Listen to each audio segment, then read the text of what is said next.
इस एनिमे की शुरुआत में हम देखते हैं कि एक लड़का बर्फीले जगह पर अपने कंधे पर एक लड़की को बिठाकर काफी तेजी से भाग रहा होता है और वो लड़का कहता है, ये कैसे हो गया, मैं तुम्हें कुछ नहीं होने दूंगा, नेज़ुको तुम्हारा बड़ा भाई तुम्हें मरने नहीं देगा। इसके बाद हमें इससे एक दिन पहले का सीन दिखाया जाता है जहाँ हम तांजीरो को देखते हैं, जहाँ वो अपनी माँ से कहता है, आने वाले नए साल में मैं अपने भाई बहनों को भरपेट खाना खिलाना चाहता हूँ, इसीलिए मैं कोयले को बेचने जा रहा हूँ। तभी वहाँ पर उसके छोटे भाई बहन आते हैं और तांजीरो से जिद करने लगते हैं कि हम भी आपके साथ जाएंगे, लेकिन तांजीरो की माँ उन्हें समझाती है और कहती है कि तुम तांजीरो की तरह जल्दी चल नहीं पाओगे। लेकिन उसके भाई बहन ये बात नहीं मानते और तांजीरो से चिपक जाते हैं और उससे रिक्वेस्ट करने लगते हैं कि प्लीज भैया हमें भी अपने साथ लेके चलिए। लेकिन तांजीरो उन्हें समझाता है और कहता है कि मैं आते वक्त तुम सबके लिए मिठाइयाँ लेकर आऊंगा, इसीलिए उसके भाई बहन मान जाते हैं। जिसके बाद तांजीरो कोयला बेचने के लिए निकल जाता है। तभी रास्ते में उसे उसकी बहन नेज़ुको मिलती है जो कि उसके छोटे भाई को सुला रही थी। नेज़ुको कहती है, पापा के चले जाने के बाद सारी जिम्मेदारी आप पर आ गई है। और फिर तांजीरो नेज़ुको को बाय करके आगे बढ़ जाता है और फिर वो कोयला बेचने के लिए पहाड़ों से उतरकर नीचे आ जाता है। और तांजीरो के पहुंचते ही वहाँ के लोग तांजीरो से कोयला खरीदने के लिए आने लगते हैं। लेकिन तभी हम देखते हैं एक घर में से एक आदमी बाहर निकल कर आता है और तांजीरो को कहता है, तांजीरो तुम बिल्कुल सही टाइम पर आए हो और क्या तुम इसे सूंघकर बता सकते हो कि ये किसने तोड़ा। तांजीरो जब उस घड़े को सूंघता है तो वो कहता है, इससे तो बिल्ली की गंध आ रही है और बिल्ली ने ही इसे तोड़ा है। जिसके बाद वो लेडी जिसका वो घड़ा था वो इस आदमी पर इल्जाम लगाने के लिए माफी मांगती है। इसके बाद हम देखते हैं तांजीरो का सारा कोयला बिक गया होता है और रात भी हो चुकी होती है, इसीलिए तांजीरो अपने घर वापस जाने लगता है। तभी हम देखते हैं कि एक आदमी तांजीरो को पहाड़ के ऊपर जाते देख लेता है और वो तांजीरो से कहता है, अरे तांजीरो बेटा,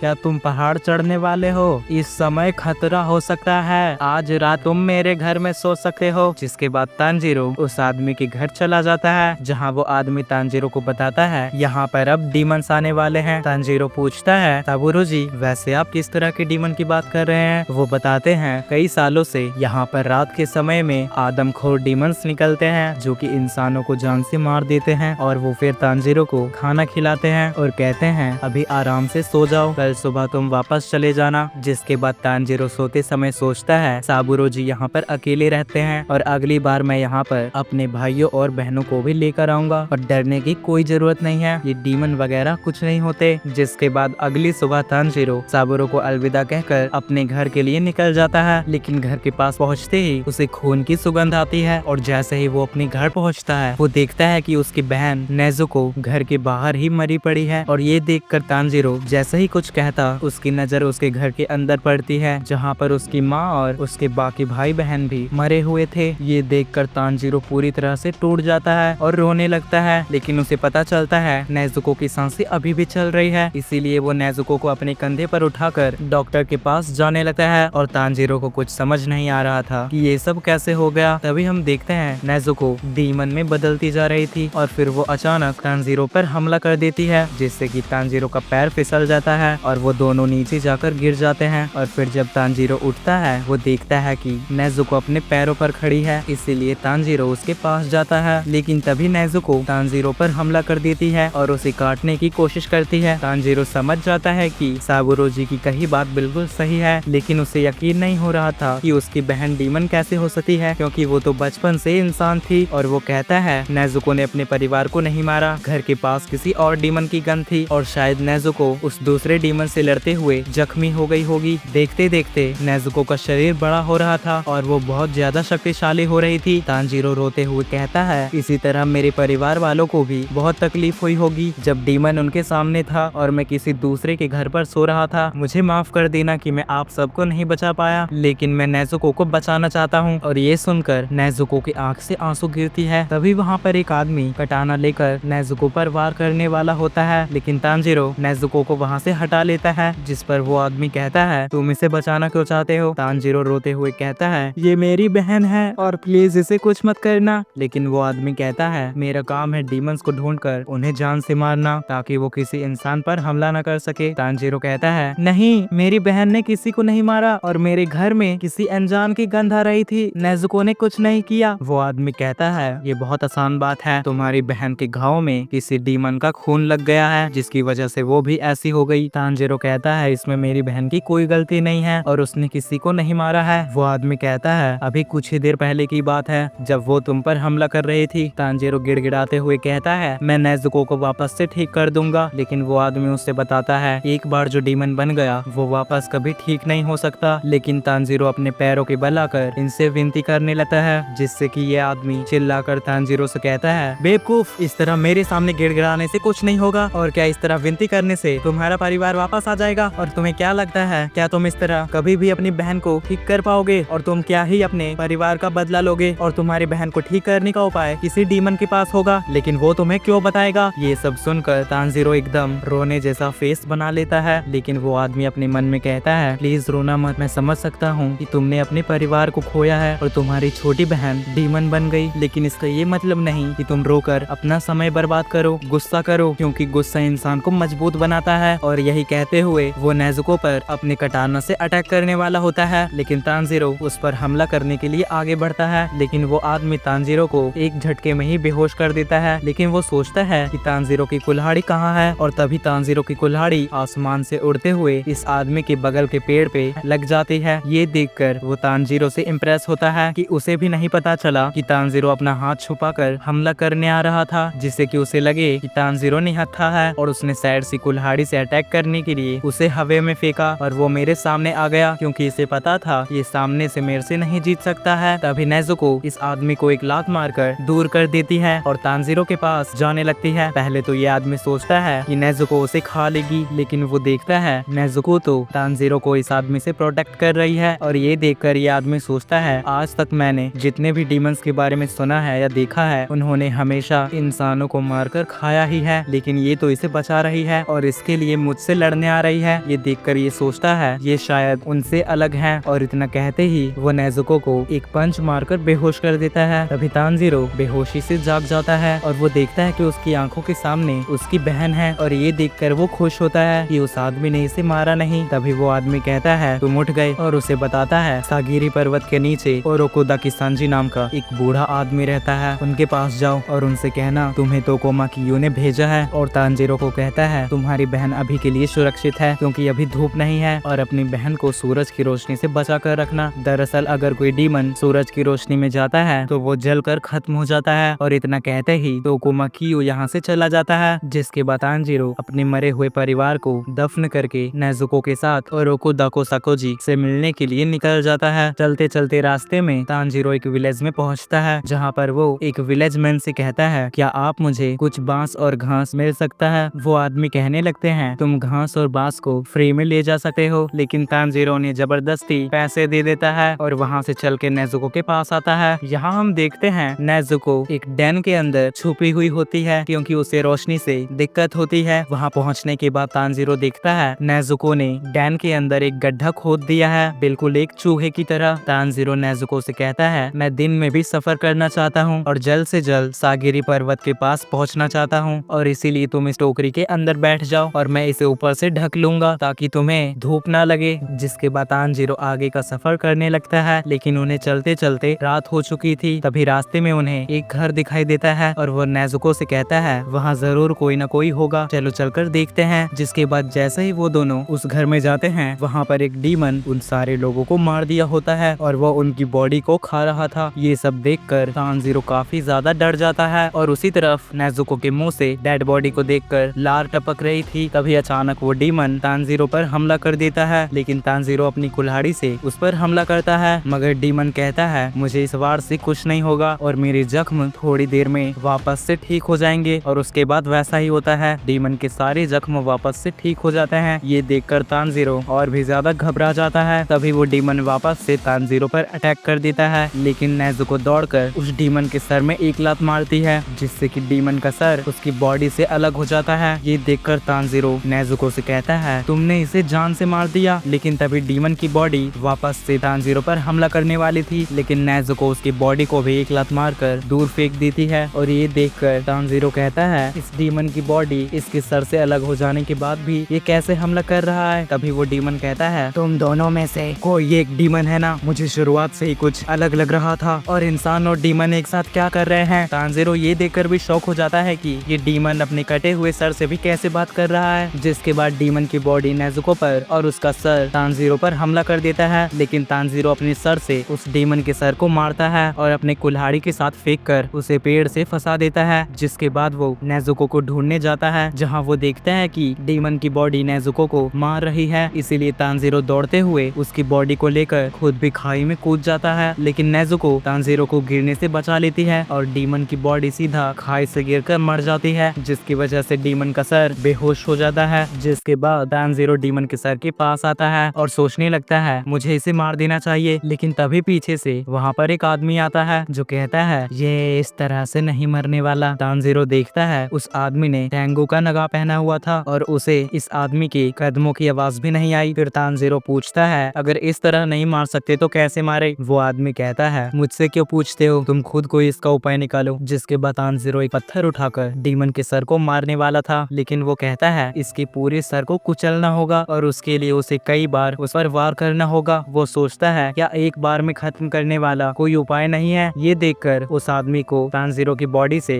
दया की खुशबू आने लगती है और वो कहता है किसी डीमन के लिए इंसान के अंदर इतना दया नहीं होनी चाहिए और ये तो कुछ नहीं कर सकता। तभी डीमन का सर जाग जाता है, लेकिन वो कहता है लगता है मेरी बॉडी मर गई। और तानजीरो देखता है कि उसे सोचते सोचते रोशनी निकल गई और तभी रोशनी से डीमन का सर पूरी तरह से जलने लगता है और वो खत्म हो जाता है। ये देखकर तानजीरो को समझ आता है कि नेजुको धूप से इतना क्यों डरती है, लेकिन जैसे ही वो पीछे पलटता है पीछे नेजुको नहीं होती है। फिर वो उस घर के अंदर जाता है, जहाँ पर वो देखता है नेजुको सूरज की रोशनी की वजह से अंदर टोकरी में जाकर छुपी हुई है। ये देखकर तानजीरो को थोड़ी राहत मिलती है। तभी वो सोचता है वो रात वाला आदमी कहाँ गया और वो उन्हें ढूंढने लगता है, जहाँ वो मरे हुए लोगों को दफन करके उनके लिए प्रार्थना कर रहे होते हैं। फिर तानजीरो उनके पास जाता है, जहाँ वो आदमी कहता है मेरा नाम योरोताको साकोंजी है और तुम्हें यहाँ टोकोमा कियो ने भेजा है ना। तानजीरो हाँ कहता है और अपना नाम बताता है और वो मेरी छोटी बहन है। तभी साकोंजी कहते हैं तानजीरो अगर तुम्हारी बहन किसी को मारकर खा लेगी तो तुम क्या करोगे, और उसे एक थप्पड़ भी मारते हैं। तुम सोचने में बहुत वक्त बर्बाद करते हो और सुबह होने तक तुमसे एक डीमन भी नहीं मारा गया और तुम मेरे सवाल का जवाब क्यों नहीं दे पा रहे हो, क्योंकि तुम्हारा इरादा कमजोर है। और अगर तुम्हारी बहन कभी किसी को खा लेगी तो तुम दो ही काम कर सकते हो, पहले अपनी बहन को मारोगे और दूसरा खुद को मार लोगे। डीमन बहन को साथ रखने की यही सजा है और अगर तुम अपनी बहन को अपने साथ रखना चाहते हो तो इस बात का ध्यान रखना तुम्हारी बहन कभी भी किसी भी मासूम की जान न ले। और कहते हैं मैं आज से खुद फैसला लूंगा कि तुम डीमन को हराने वाले योद्धा बन सकते हो या नहीं। जिसके बाद तो पहले वो उसे नेजुको को टोकरी में रखवा कर बहुत देर तक दौड़ लगवाते हैं, जिससे कि तानजीरो की हालत काफी ज्यादा खराब हो जाती है। दौड़ खत्म करने के बाद तानजीरो उनसे कहता है क्या आप अब मुझे सिखाने के लायक समझते हैं, लेकिन साकोंजी कहते हैं तुम्हारा इम्तिहान तो अब शुरू होगा और तुम्हें पहाड़ चढ़ना होगा। ये सुनकर तानजीरो की हालत खराब हो जाती है। जिसके बाद वो नेजुको को सुलाकर पहाड़ पर जाते हैं और काफी ऊंचाई तक लाकर साकोंजी तानजीरो से कहते हैं अब यहाँ से सीधा पहाड़ उतरो और मेरे घर पर पहुँचो, वो भी सूरज निकलने से पहले। और इतना कहते ही साकोंजी वहाँ से गायब हो जाते हैं। पहले तो तानजीरो सोचता है कि बस पहाड़ उतरना है और शायद उन्हें लगता है कि मैं रास्ता भूल जाऊंगा, लेकिन उन्हें क्या पता मेरी नाक बहुत तेज है और मैं सूंघते हुए वहाँ पर पहुँच जाऊंगा। और फिर जैसे ही तानजीरो एक कदम बढ़ाता है वो एक रस्सी से टकरा जाता है जो कि एक जाल बनाया हुआ था और फिर सामने से पत्थर आकर तानजीरो के मुंह पर लग जाता है और जैसे ही वो एक कदम पीछे लेता है वो एक गड्ढे में गिर जाता है। तब उसे पता चलता है कि यहाँ पर जाल बिछे हुए हैं और इन्हें मुझे पार करके किसी भी तरह सुबह होने से पहले मुझे उनके घर पहुँचना होगा। जिसके बाद वो अपने मन को शांत करता है और आराम से सोचता है और फिर एक एक करके हर जाल को पार करते हुए आगे बढ़ रहा था, लेकिन फिर भी कुछ जालों में वो फंस ही जाता था। लेकिन किसी तरह वो सूरज उगने से पहले उनके घर पहुंच ही जाता है। उसे देखकर साकोजी को टोकोमा कियो की लिखी हुई खत याद आती है, जहां पर उसने लिखा था आदरणीय साकोजी सर, ये लड़का डीमन स्लेयर बनना चाहता है, इसीलिए मैंने उसे आपके पास भेजा है। निहत्था होने के बावजूद भी इसने मुझसे लड़ने की कोशिश की। इसका परिवार डीमन के हाथों मारा गया, बस इसकी छोटी बहन बच गई जो कि अब एक डीमन बन गई है, लेकिन मुझे यकीन है वो कभी इंसानों को नुकसान नहीं पहुंचाएगी। ये दोनों भाई बहन बाकी लोगों से काफी अलग हैं और आपकी तरह ही इस लड़के की नाक भी बहुत तेज है और शायद ये लड़का आपको अभी पीछे छोड़कर आगे निकल जाएगा। मेरी ख्वाहिश है कि आप इसे लड़ना सिखाए। मैं जानता हूँ कि मैं खुदगर्ज हो रहा हूँ, पर मैं चाहता हूँ आप इसे स्वीकार करें। मैं प्रार्थना करूंगा आप हमेशा स्वस्थ और खुश रहें। आपका प्रिय टोमोका कियो। तभी साकोजी कहते हैं मैं तुम्हें स्वीकार करता हूँ तानजीरो। तो गाइस इस एनिमे का पार्ट 1 यहीं पर खत्म होता है। तो अगर आपको मेरी वीडियो थोड़ी सी भी पसंद आई तो प्लीज इसको लाइक करके चैनल को सब्सक्राइब कर लेना और मेरे बाकी के वीडियोस को भी चेकआउट करना। मैं मिलता हूँ पार्ट 2 में, तब तक के लिए बाय।